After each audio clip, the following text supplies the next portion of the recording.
21 మే 2024 గాంధీ భవన్ లో press meet పెట్టి మంత్రి జూపల్లి కృష్ణారావు గారు తెలంగాణ రాష్ట్రానికి ఎలాంటి కొత్త మద్యం కంపెనీలు వస్తలేవు, కొత్త బ్రాండ్లు వస్తలేవు, ఇట్లా మీరు ఎవరైనా ప్రచారం చేస్తే 100 కోట్ల పరువు నష్టం దావా వేస్తామని ప్రెస్ సమావేశం పెట్టి మరీ హెచ్చరించారు.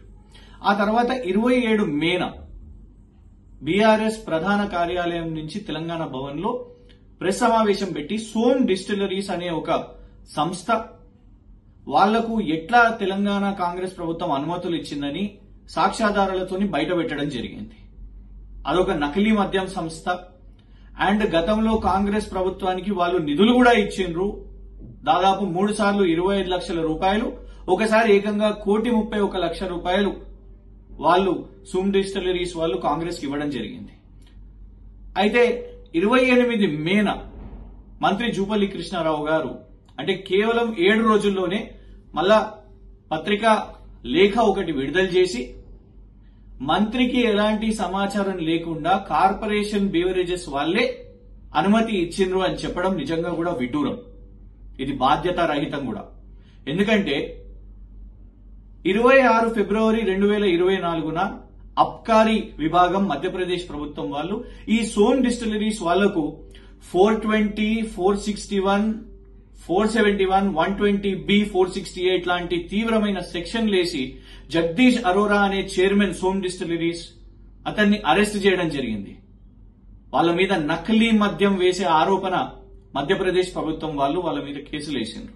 మరి దీని గురించి ఎందుకు జూపల్లి కృష్ణారావు గారు చెప్పలేదు? వారికి కనీసం తెలియదని అంటున్నారు. ఇది ఇంకెక్కువ దారుణం. ఎందుకంటే రాష్ట్ర మంత్రి రాజ్యాంగం మీద ప్రమాణ స్వీకారం చేసి ఈ రాష్ట్రానికి మంత్రి అయినరు. మరి ప్రజల ఆదాయం, ఈ ప్రభుత్వ ఆదాయం, రాష్ట్ర ఆదాయం, మరీ ముఖ్యంగా ప్రజల ఆరోగ్యం గురించి పట్టించుకోని మంత్రి రేపు ఈ నకిలీ మద్యం వ్యాపారం ఇక్కడికి వస్తే ప్రజల ఆరోగ్యానికి ఏమైనా జరిగితే మంత్రి జూపల్లి కృష్ణారావు గారు బాధ్యత నుంచి తప్పుకొని అధికారులే చేసిండ్రు అని నెట్టేస్తారా? కేవలం ఇది ఒకటే కాదు, తన లేఖలో మరి కాంగ్రెస్ పార్టీకి 1,31 లక్షలు మరియు 75 లక్షల రూపాయలు విరాళాలు కాంగ్రెస్ పార్టీకి ఇచ్చిందాన్ని ఎక్కడ కూడా ఆ లేఖలో స్పందించలేదు, మాట్లాడలేదు. ఈ సంస్థ నకిలీ మద్యం విషయం మీద కేసులు ఎదుర్కొంటున్నది ఇతర రాష్ట్రాల్లో. అట్లాంటి సంస్థను కాంగ్రెస్ ప్రభుత్వం తెలంగాణ రాష్ట్రానికి తీసుకొని రావాల్సిన తరుణంలో మరి బీఆర్ఎస్ ఎత్తినప్పుడు దీని గురించి ఎక్కడ కూడా మంత్రి జూపల్లి కృష్ణారావు గారు మాట్లాడలేదు.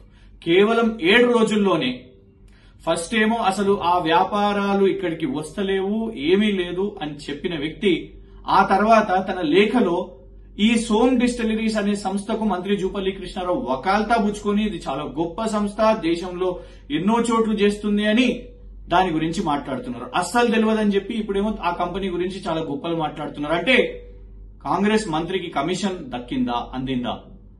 మేము బీఆర్ఎస్ తరఫు నుంచి సిట్టింగ్ జడ్జితోని న్యాయ విచారణ చేపట్టాలి. మరి ఎట్లా ఒక నకిలీ మద్యం సంస్థ ఇక్కడికి వచ్చి వ్యాపారాన్ని చేయబోతున్నది అని.